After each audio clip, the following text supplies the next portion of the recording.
Wake up, wake up. Get out of the rack. It's Friday, March the 20th.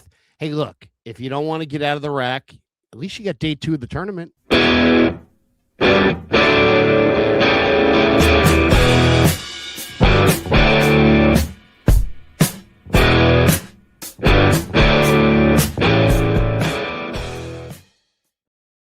Oh, welcome to Wake Up Indeed. I'm Damon. He's Larry. It's great to have you here. It is Friday, March 20th. And like Larry said, it's day 2 of the tournament. Man, there are a lot of suffering going on in the radio world. CBS basically shutting down its entire radio division today. Layoffs are everywhere. I'm sorry if that affects you. All I can tell you is it's a really good day to be underemployed. You got the NCAA tournament to at least get you through the day and this weekend, and then you worry about finding a job on Monday. But it's great to have everybody here. Hopefully everybody is gainfully employed, in a good mood. The weather in the Bay Area has just been fantastic, no matter where you're watching us. Hopefully it's great where you are too. And Larry, let's just hop right in with the biggest thing that the 49ers are looking at and have to solve before we get to any consideration of mock drafts or what the Niners are going to do at 27 or anything. It's time to talk Trent Williams here, because this has actually gone on a little bit longer than I thought. I don't know why that still surprises me, because the Warriors always the Niners always sort of slow play their business dealings, even with players that, you think, well, that's such a priority. They're not going to slow play that. But here we are. It is the end of March, and this team does not have the left tackle that it needs under contract. I think they need to get that left tackle under contract ASAP. I really do. Well, it's funny because there's a lot of people who are like, well, Krug, you don't get it. He just doesn't like to go to training camp. And it's like, well, whatever. I mean, whatever the reasoning is, don't listen to me. Listen to Matt Mayoka, who says it feels a little different this time. I mean, it's just a matter of everybody knows where everybody's at. There's all this mutual respect. It's just a matter of, do you want to go down this road or not?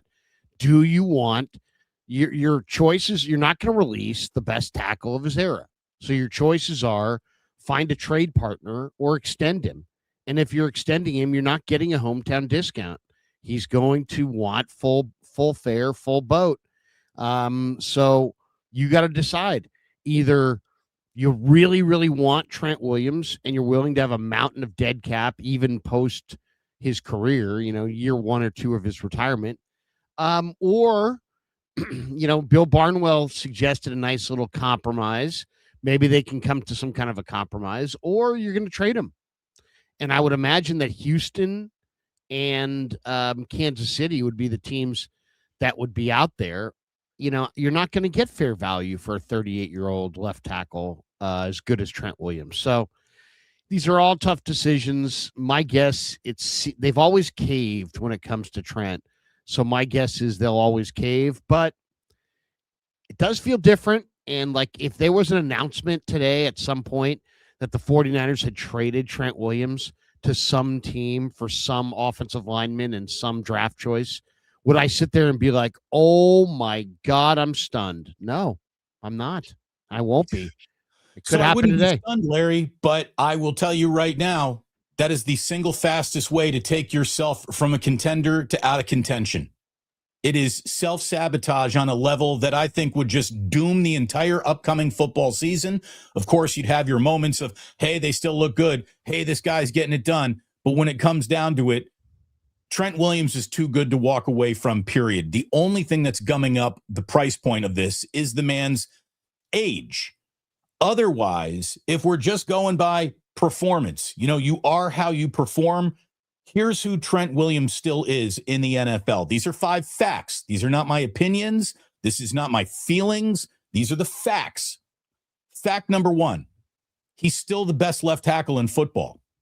If Pro Football Focus is your thing, they graded him at 91.1. That is ranked first among all left tackles. He did that while playing through an ankle injury.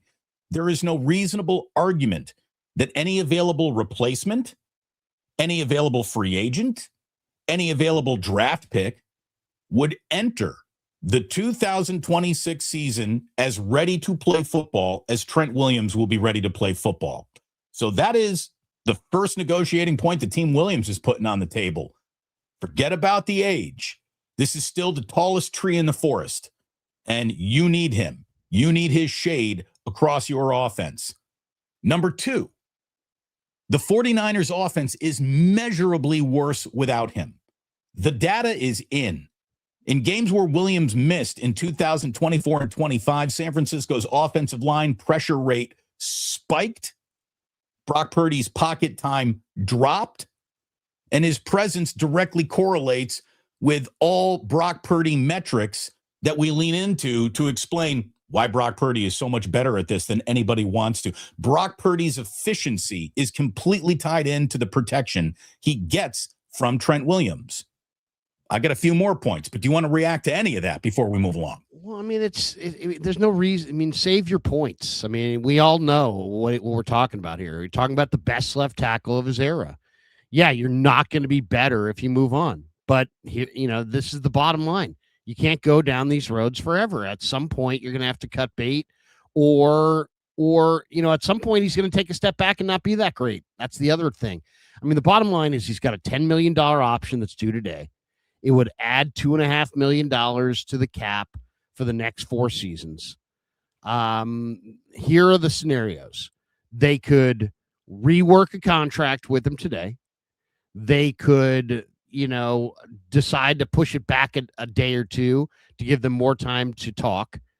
They could do nothing, which they're not going to do, and allow that bonus to trigger, which would then mean that he's definitely with the team, but also he's with at a cap figure that's not palatable.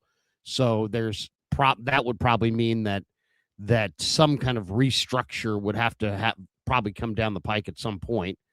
Or they could trade him. They can trade him, and there's a cap hit that comes with trading him. There's a cap hit that comes with releasing him. There's cap obligations that come with extending him. So you just got to decide. You got an older player. You just had $100+ million of dead cap. Do you want to have another $100+ million dead cap year? If you do, sign him up to a market rate extension, kick everything down the road, and deal with tomorrow. Again, teams I don't think it's that. I don't think it's cap. that odd though that they don't have a replacement, because you're talking about most teams don't have a replacement for their quarterback, let alone any of their position, any of the other players on the team. So it's not that rare that you don't have a guy just ready, waiting to step in there to be great. Well, again, especially when you look at what they pay these guys. Had better plans been laid, had they not, clearly we're riding Trent Williams to the wheels fall off has been the plan, because they've made no other alternative plans around him. There is no Trent Williams is plan A and plan B for the San Francisco 49ers at left tackle. Austin Pleasance isn't going to cut it. The guy Lowe that they just signed, Vidarian Lowe, that is not, if you think you're going to go and compete with the Seahawks and the Rams with a replacement level left tackle in the first year where Brock's contract is officially kicking in, that $265 million extension kicks in now for Brock. And to ask a journeyman left tackle to protect a $50 million a year quarterback, that's a mismatch that the front office cannot afford. That's ridiculous. And I just think that, there's other guys out there. There's Taylor Decker. If you want Taylor Decker, he just got released from the Lions. He was the longest tenured player on the Lions. He spent 10 seasons with the Lions. Are you downgrading? You're talking about a much younger player. But he's not better. He doesn't produce more. I'm talking about production. Forget the age. This guy is talking about Taylor Decker. I don't know. Yeah, I don't know if you don't know who Taylor Decker is, but yeah, I know who he is. His numbers are pretty good. His PFF pass blocking grade over the last 3 seasons is top 25. His Trent Williams is number 1. Pressure rate. Damon, you're talking about a player who's not a replaceable player. It's a matter of, do you want a mountain of dead cap? If you don't care about dead cap, then sign him to whatever you want. Go as far as you want. See, but dead cap ruins seasons. It ruined last season. I mean, you could make an argument that the Niners were trying to win the Super Bowl with an arm tied behind their back. They had $103 million of dead cap. So whether you want to announce it to the public or not, whether you want to say we're rebuilding or not, when you have $103 million of dead cap, you're not going to win. And they came as close as they possibly could come, considering that amount in a dead cap. But the question is Trent Williams worthy of doing a market value extension at 38 and incurring another massive potential dead cap hit, which makes another season down the road potentially just another throwaway year? How many throwaway years are you going to have? 2027 Niners. I'm not worried about the 2028 Niners, the 2029 Niners. Those seasons are far away enough to where I just ain't worrying about them yet. The 2026 49ers, it's the only Niner team that this upcoming season is going to be affected by. And, why are you bringing in Mike Evans? Why are you going ahead and adding Christian Kirk? The thing is, your plan, can I just say this? Your plan doesn't seem like it makes a lot of sense. You want the Niners to go after Monroe Freeling. Monroe Freeling is going to mean that you have to probably trade up in the first round to get him. He's going to go somewhere between 8 and he's 15. Probably off the board now. Yes. So he's going to be gone. So how do you go with Monroe Freeling and keep Trent Williams and fill and Monroe Freeling isn't going to play because he's not a guard. He's a tackle. He's a long, rangy tackle. So this plan of bring Trent back no matter what, and then go get Monroe Freeling no matter what, these are like contradictory to each other, because what you're going to do is you're going to spend a ton of money on tackle, both cash-wise and draft capital. You'll have your tackle of the future, but really the tackle of the future desire is kind of hedging on the present, because in reality, you need the present to be, I don't know, maybe D'Angelo Pons, or maybe somebody who can rush the passer, or maybe somebody who can tackle somebody. So all I'm saying is I get the Niners want to replace Trent when it's time to replace Trent. Everybody wants the seamless transition of you will have a guy. But this is the cap. So you got to draft these guys so high, then you got to pay them so much that it really doesn't allow for you to have too many ramp up years for your future tackle. Then they should have made this bold choice with Jalen Moore before they let him walk for the kind of money that he walked for. There was a way to avoid this. The Niners not only did not avoid this, they leaned into it. And by the way, your camera is avoiding you right now, Larry. You have gone dark on the stream. I don't know why the Jalen Moore is probably didn't even grade out as well as Austin Pleasance last year. And they paid him tons of money. So having Jalen Moore walk out is not the problem.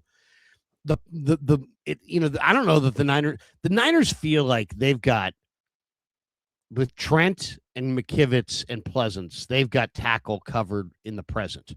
Now, if you want to have tackle covered in the future, that's a different conversation. But in the present, they feel like they have it covered. They need, in their mind, they need a starter for Burford at left guard. Maybe the long-term answer for Brendel and the long-term answer for Trent. But the long-term answer for those two guys is more of they got another year. Here's what I know about dead cap. Dead cap was supposed to completely annihilate the Denver Broncos because of all the Russell Wilson dead cap. They were in the AFC title game last year. If dead cap annihilated the 49ers' ability the Russell Wilson thing was years ago. They had dead cap monster hits in the previous years. Dead cap annihilated the team's ability to compete. They were one of the final four representatives in the NFC. Again, I think dead cap is accounting stuff. And yeah, it matters. Of course, I understand in a cap sport. It's not, and believe me, dude, it's not complicated. You have $100+ million to deal with. If you're spending $100+ million and Trent your Williams opponent is spending $30 million, you're going to have a better chance to beat them. Mm-hmm. Okay? When you have $103 million of dead cap and a hard cap, we're not talking about an NBA soft cap. We're talking about a hard cap sport with $103 million doing nothing for you.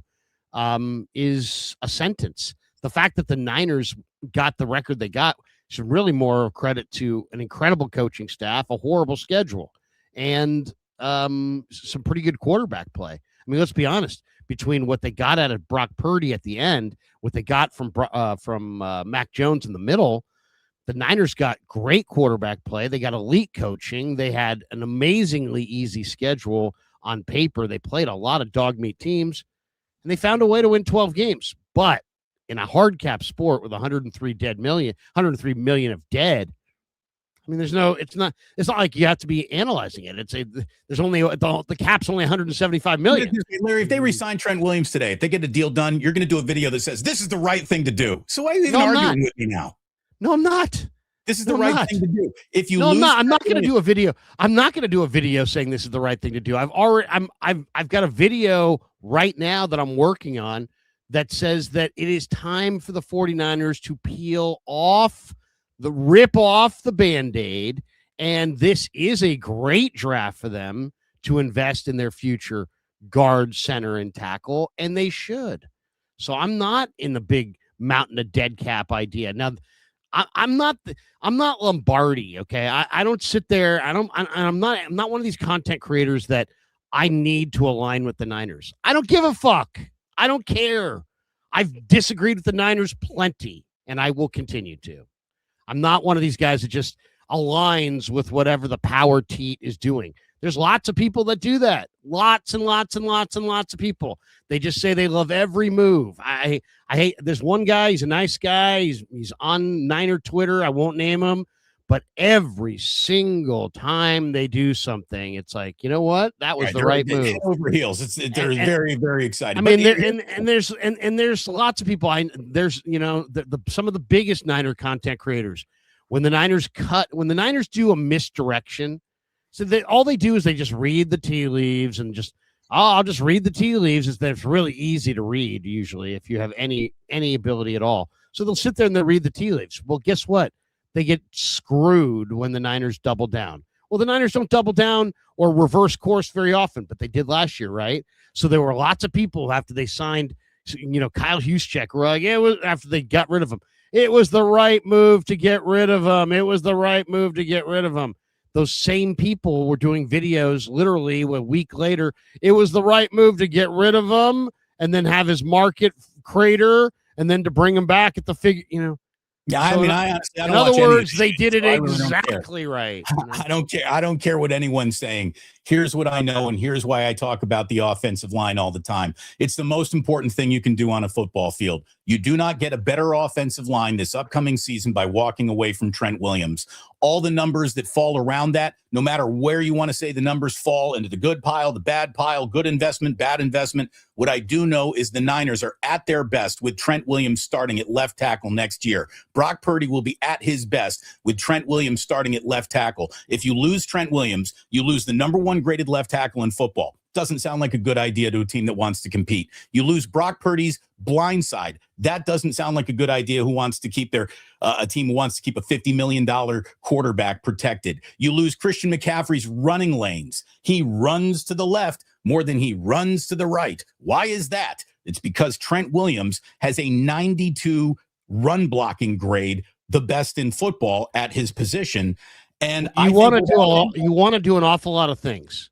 I mean, you want to go Monroe Freeling no matter what, and now Trent Williams returns no matter what. Stop putting words in my mouth. I said Monroe Freeling before the world did, and then he graded out so well, he's a top 10 pick now, and I will agree with you. If Monroe Freeling is there at 27, do both. You cannot do both. If Freeling is there at 27, you take him. He will not be there at 20. The idea of your whole thing doesn't make sense because you're trying to be the best you can be and then draft offensive linemen who don't play. Wait a minute. Don't tell me about the future if you're not going to plan for it. Don't talk to me about future cap hits. I'll worry about the future in the future. That was your statement 5 seconds ago. You just said, I'll worry about 27 and 27. I'll worry about 28 and 28. Well, either you're worrying about 27 and 27 and 28 and 28, or you're worrying about it now. You're doing both. The reason why they're in their situation is because they not address this. They've not addressed it in years past. There's no situation. They have the best left tackle in football. There is no situation. What do you mean? What situation? They have the best left tackle in football, and they have him under contract right now. There is no situation. Right. Okay. What situation are we talking about? They have the best left tackle in football under contract right now. So the Niners haven't done anything wrong here. I mean, you make it sound they've done something terribly nefarious. They haven't done anything wrong. They don't want to draft Trent Williams. They don't want to draft. They don't want to invest a top half of the first round draft choice in a tackle that's going to sit the bench. We've talked about it like 20 times. All right. So if you draft Monroe Freeling, he's got to play, and if you re-sign Trent Williams, he's got to play. So there's only one left tackle, and Monroe Freeling. It's not like stick him at guard. I mean, sometimes you might be able to stick Caden Proctor at guard. You might be able to stick a few guys at guard. I think Freeling's fast enough to do it. That's why I originally thought he was the right pick. It's not about speed. It's about his length. He's a 6'7" long, leggy guard. I mean, to me, that sounds like malpractice. You're going to take your leggy guard and put him inside where guys are likely to fall into his legs, and he's likely to have a lower body injury. That's not my game plan. My game plan is you have pass rush needs, linebacker needs, defensive back needs, offensive line needs, wide receiver needs. You don't have your running back of the future. You don't have a backup running back. You got a bunch of needs. So fill those needs and when either sign Trent Williams or go for that tackle. But you can't sign Trent Williams and go for that tackle because otherwise you're going to have assets just sitting around while you have guys who are undrafted basically having to fill your other needs. And you can't have that. I mean, it's just like anything else. You can't have, a $1 million, vase and you can't pay your mortgage. It's like you might have to get rid of the $1 million vase. And that's kind of where we're at with Monroe Freeling and Trent Williams. You have two very expensive items there. Go ahead. You want to go with Trent Williams? Go with Trent Williams. You want to say goodbye to Trent Williams and trade up for a Freeling and go that way. But the Niners don't want to do that and then have that guy just sit as they watch him develop. They don't believe in that. They don't want that. They got too many other needs to go that direction. So I don't think they're going that direction. Now the question is, are they going to come to some kind of an agreement today and get this thing done, or are they not? And it's going to be because there's been no talk of trades. All the talk has been that they're going to get this done. So they should. If they're going to get it done, let's see it get done. But if it doesn't get done, you're not releasing him, so that means you're probably trading him. So this could be a very, very momentous day in 49er history before it's all said and done. If they want it to be a momentous season, hopefully they get Trent Williams resigned. I think that's pretty much a no-go. If you walk away from this guy right now, he's still the best left tackle in football. That's going to cost money in any season. You know what? You might be right. The Lions last year lost Frank Ragnow. He's a Trent Williams, but at the center spot. And by the end of the year, their offensive line was not the same. So, and they didn't make the playoffs. And offensive lines mean a lot. These guys are really, really specialized. There's nobody really out there. I mentioned Taylor Decker. There's really no free agent. If you go for an offensive lineman in the draft, we'll see. I mean, to me, it looks like they're going to choose between Ian Hacher and Blake Miller. Miller's really polished, lower ceiling. Ian Hacher's really raw, barely played football in high school, but is a super high ceiling. And then it's just a matter of, what are you looking for? What are they going to go for the guy who could be the best left tackle in football, but may not be good at all? Or are you going to go with Blake Miller, who's probably a lock to be really, really solid, but also probably a lock to, he's not Mike McGlinchey, but he's also not, Tristan Wirfs. So we'll see. I mean, if you're drafting Blake Miller at 27, you want to talk about you're not going to be using him in the upcoming season. There you go, right there. Where I think a guy like Monroe Freeling, who isn't going to be there even. By the way, we'll talk about what John Lynch is doing in Georgia, but I would go with the guard. I mean, to me, I look at it very much like you need a guard. You need a left guard. Now, I think you need a great left guard maybe you need a center. Okay. So you need a guard for sure. And you need a future tackle. Maybe not this year, but you need your future tackle. So where do those sit in the pecking order? Do they have a guy? Do they have guys in mind? I don't think you get future starting left tackles with compensatory picks at the end of the fourth round. I mean, if you do, good luck. I mean, that's, if you can find a diamond in that mine, you're a very good general manager. I mean, that's how they got their guy they have right now. Colton McKivitz was a fifth round pick. You can find that. And again, but has Colton McKivitz ever been truly elite? Have people been totally satisfied with the job that McKivitz has done? Now, I'm one of his bigger. The Niners are. The Niners love him.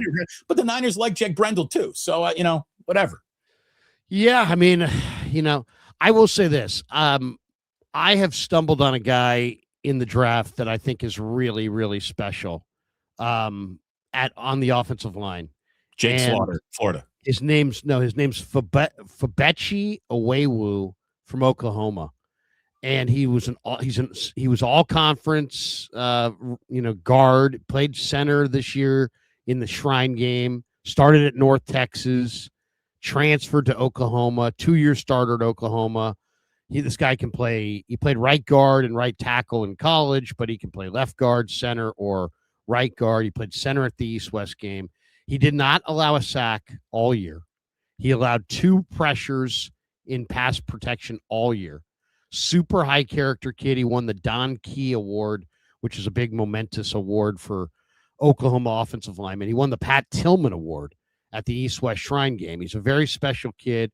Day 3, Oklahoma only gave up 29 sacks all year. This guy's super tough. He's 35-inch arms. He went from walk-on at North Texas to all conference at Oklahoma.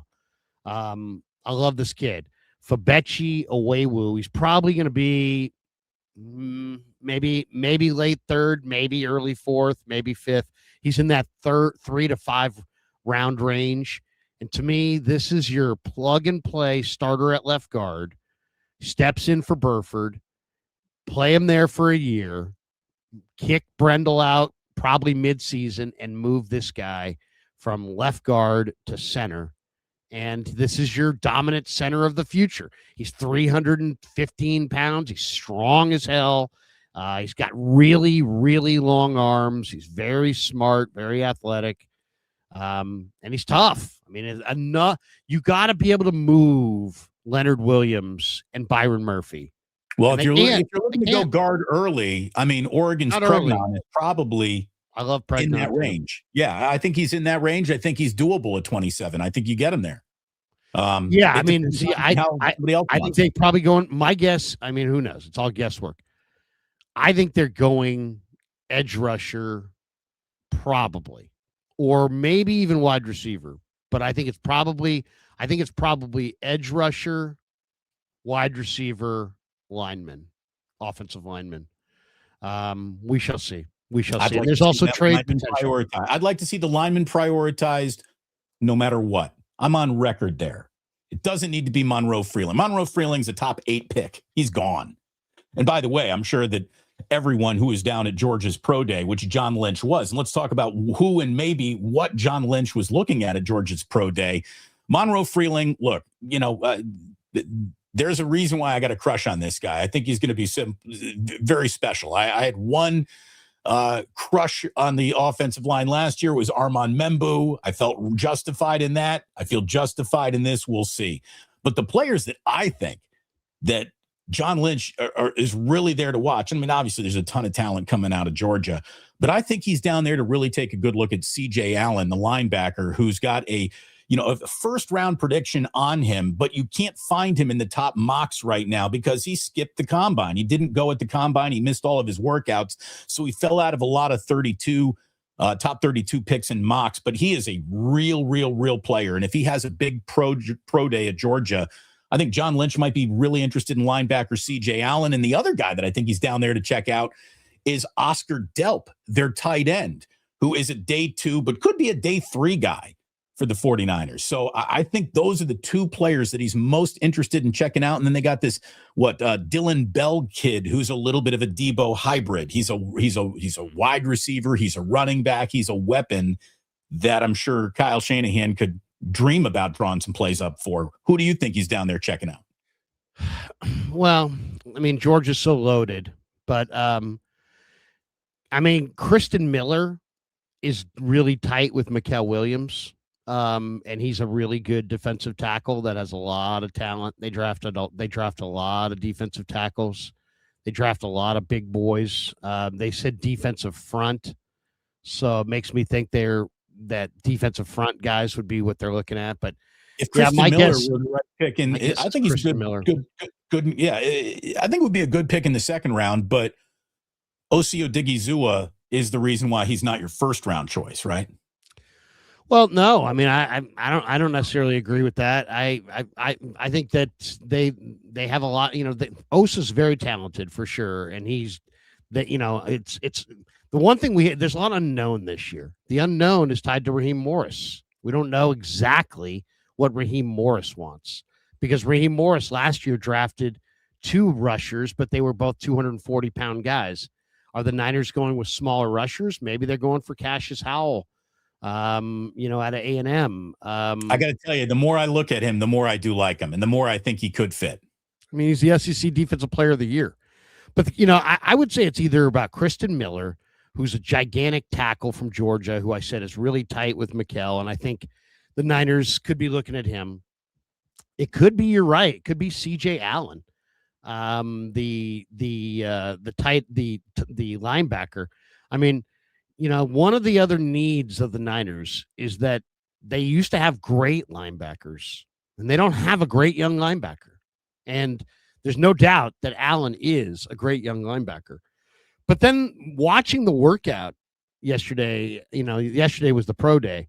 Oscar Delp, the tight end, ran 4.48. Yeah. He had a 38.5-inch vertical. He's 6'5", 245 pounds. If you watch the film, he looks fast. I mean, he's running away from dudes. And then, the book on Delp was he was a blocker.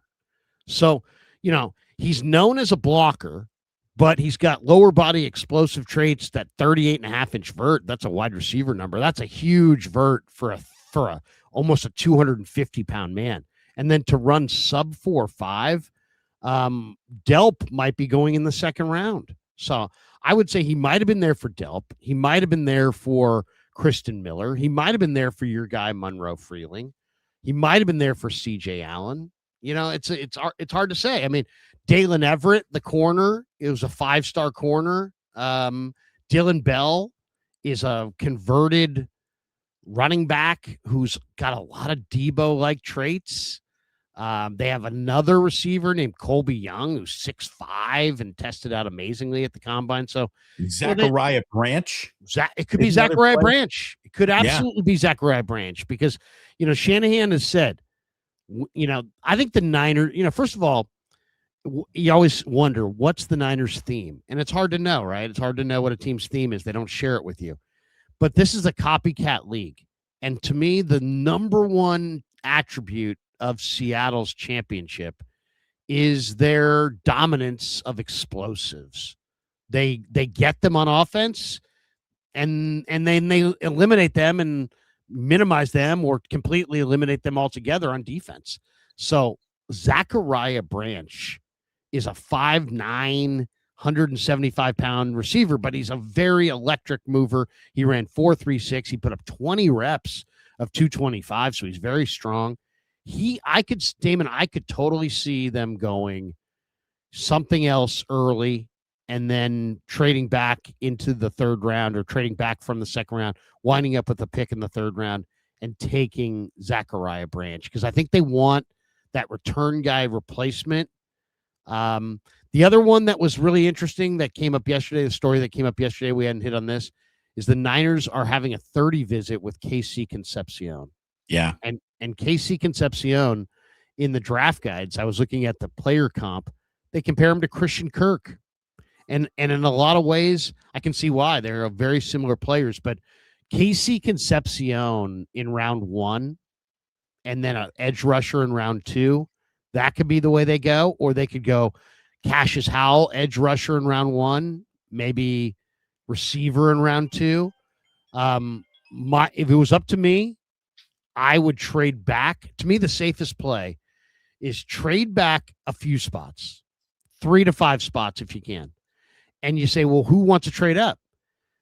The Jets and the Cardinals are the teams that I would call about Ty Simpson, because there's a lot of talk that Ty Simpson's going to go end of the first, early second. So if you're the Niners, trade your first to the Jets or the Cardinals or any other team, get into the top of the second round, get yourself an extra pick maybe on day 2 and maybe an extra 7th round pick, and draft D'Angelo Pons.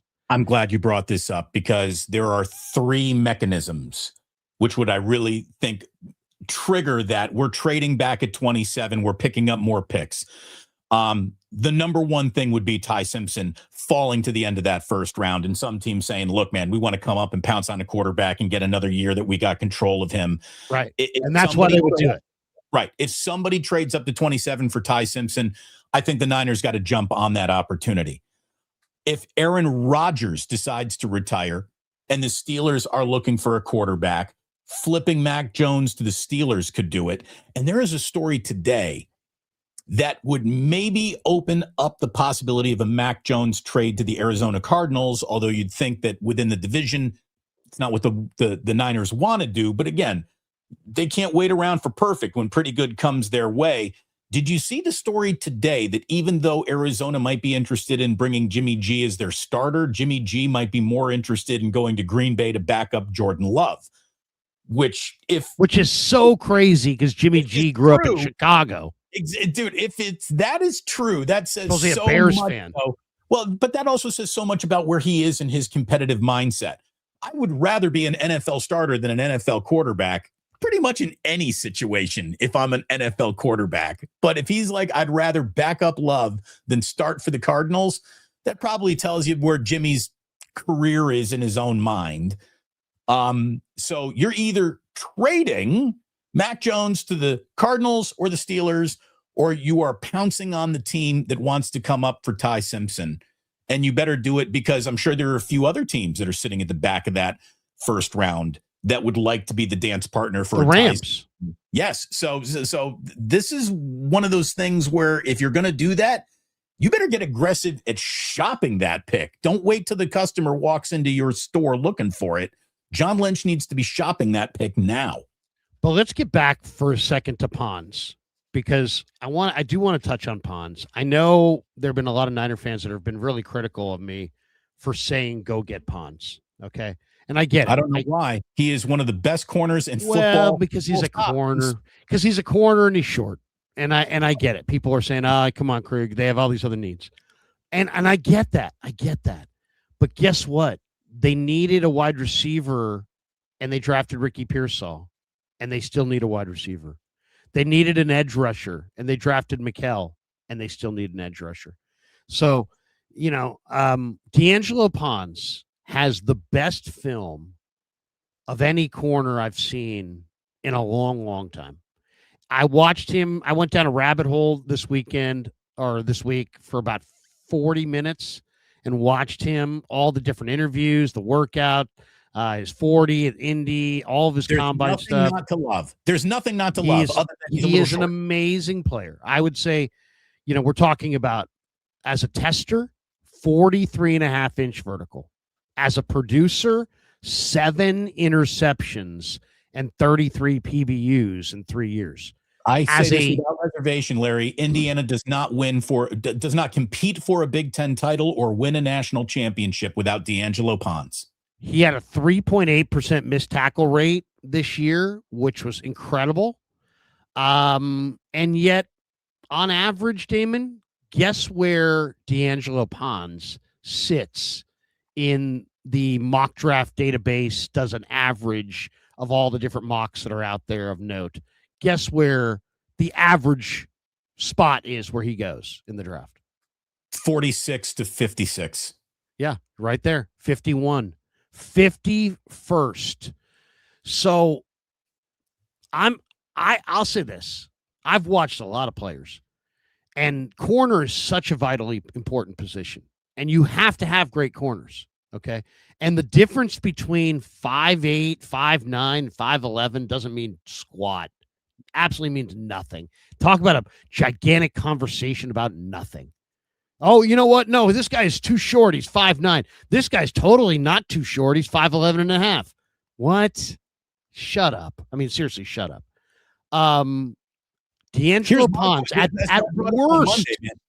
worst, D'Angelo Pons is Upton Stout. At worst. If you put D'Angelo Pons into the slot, do you think Upton Stout can play safety? Yes, and I also think that you can play D'Angelo Pons outside. I don't think he has to be. He has a 43-inch vertical. He's plenty competitive at the catch point. He was a boundary defender an awful lot of plays at Indiana. He was This is an amazing player.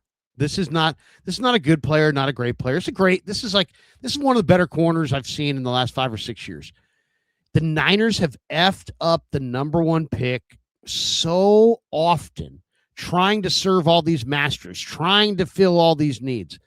And they're thinking of it the wrong way. Identify the player that absolutely checks every box, and he does except for height. And then just draft that guy. Get your draft going with a great player that you know is going to be good. Not one of these guys that, Mikal was all right, but, was he even the best guy in his line? No, Jalon Walker was. The Niners probably should have taken Jalon Walker if he had been there. Instead they went with a guy they really like in Mikal. And Mikal's got some good talent for sure. All I'm saying is they fucked up the number 1 pick so often. Go get Pons. Now you would have Pons and Demo. Now you can get this. How about this? You get Pons. You trade Renardo Green for Jonathan Greenard. And if you want a receiver and you don't want like Ricky, like me, trade Ricky and Green and Renardo Green for Greenard and Jordan Addison. And now you've got 3 veteran receivers, Addison and Evans and Kirk. Your receiver position is taken care of. Your edge position is taken care of because you have a proven edge now in Greenard, and you have 2 really great lockdown corners in Upton Stout and D'Angelo Pons that you can kind of build your back end around. That's how I want to start the draft. And I'll find offensive linemen. I like offensive linemen too, but there's some guards. You might be able to find the guy I like, Bechi, Awawu. You might be able to find him in the 3rd round. Maybe you got to trade a couple of those fourths to move up. But I really think the smart play for the Niners, considering they have Renardo, they're probably going to trade him. Go for Pons. Get the Renardo replacement. Trade Renardo for a solid defensive lineman. And don't take so many risks.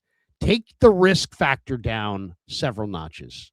That'll be my Let's hit some supers, Larry. You got to get going. Yeah, let's do it. Right here we go. We got 5 supers in the house. Thanks to, by the way, Pig and a Pickle for being the title sponsor of the Krueger Show. Check them out. They're in Emeryville. They're in Corte Madera. They're open 7 days a week from 11 a.m. till 8 p.m. or until they run out. All right, we got this one. Keats, 57. Denver had under 50 or over 50 million in dead cap last year. Big difference. 103 million. The Niners had the only team that had more dead cap than the Niners last year were the Raiders. Joseph Ehrenberg, boys. They are screwed either way. Ehrenberg back. He says, round 1, Cassius Al. Round 2, Chris Bell, guaranteed. You know what? If I had to wager on this, Damon, that we should do this video sometime. If you had to wager on what the Niners would do, I'm with Ehrenberg. I'd wager on that. So I wouldn't bet against Cassius Howell being the first pick. I don't think it's the right move, but I don't think it's the wrong move either. Yeah. You know what we need to do? I thought it was maybe our most successful draft exercise last year, where we start with your draft. I thought, what's the board that you like working with the most? PF Pro Football Network, maybe. Whatever it was, but we both agree on the same site, and you can't draft a player above where the prediction is. And I filled in the draft backwards from the 6th round to the 1st round. And I thought, we look at it this way. I had Alfred Collins in the 2nd round, got that, nailed that, feel good about that. I think that we need to do that exercise again the closer we get to the draft. We can. We definitely can. Thoughts of an Uber driver. As much as I love Trent, I'd love to keep getting younger. If trading Trent forced us to grab some good O-line guys in the draft, finally, so be it. I hear what Damon's saying too. I mean, it once you signed Mike Evans, it seemed like a no-brainer for Trent. But then you got that mountain of dead cap. It's still a no-brainer for Trent. He's the best left tackle in football. There's no better laid plans. There's no better ideas. There's no better way to think around a problem than to just re-sign the best left tackle in football, period. I disagree. To me, the better plan would be trade him to Houston for a tackle like Ursery, plug in Ursery, see how he does, and get a pick. That's what I'd rather do with Trent and not have the mountain of dead cap coming part 2. Thoughts of an Uber driver? Take a chill pill, Damon. It's always the sky is falling. Or this is the most amazing thing ever with you. That's bullshit. That's total bullshit. Come on. Hey, that's going to do it for us. I got 5 minutes to run. Well, nowhere. I'm just going to stay right here.